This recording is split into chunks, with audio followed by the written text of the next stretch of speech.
Furniture നിർമ്മാണ യൂണിറ്റിൽ തീപിടിച്ചു. 4 ലക്ഷം രൂപയുടെ ഫർണിച്ചർ കത്തിനശിച്ചു. ഓമശ്ശേരി വെള്ളാറഞ്ചാലിൽ ഇബ്രാഹിം പാറച്ചാൽ ഉടമസ്ഥതയിലുള്ള ഗ്രാൻഡർ ഫർണിച്ചർ നിർമ്മാണ യൂണിറ്റിനാണ് തീപിടിച്ചത്. ഞായറാഴ്ച ഉച്ചയ്ക്ക് 2 മണിയോടെയായിരുന്നു സംഭവം. നിർമ്മാണ ജോലികൾ കഴിഞ്ഞതും അല്ലാത്തതുമായ അലമാരകൾ, കസേരകൾ, മേശകൾ, കട്ടിലുകൾ, മെഷീനറികൾ എന്നിവയ്ക്കാണ് തീപിടിച്ചത്. അവധി ദിവസമായതിനാൽ യൂണിറ്റിൽ ക്ലീനിംഗ് പ്രവർത്തനങ്ങൾ നടന്നിരുന്നു. ഇതിൻ്റെ ഭാഗമായി പാഴ്വസ്തുക്കൾ കൂട്ടിയിട്ട് സമീപത്ത് വച്ച് കത്തിച്ചിരുന്നു. ഇതിൽ നിന്നും തീപ്പൊരി പറന്ന് മുകളിലായി വലിച്ചു കെട്ടിയ പ്ലാസ്റ്റിക് നെറ്റിലേക്ക് തീ പടർന്നതാണെന്ന് സംശയിക്കുന്നു. വിവരമറിഞ്ഞ് മുക്കത്തു നിന്നും അസിസ്റ്റന്റ് സ്റ്റേഷൻ ഓഫീസർ ജോയ് എബ്രഹാമിൻ്റെ നേതൃത്വത്തിൽ അഗ്നിരക്ഷാസേന സ്ഥലത്തെത്തി.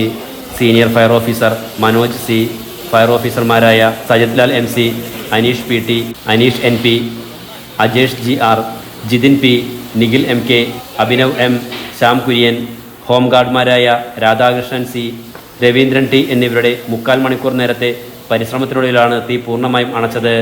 Enlight news, Mukkam.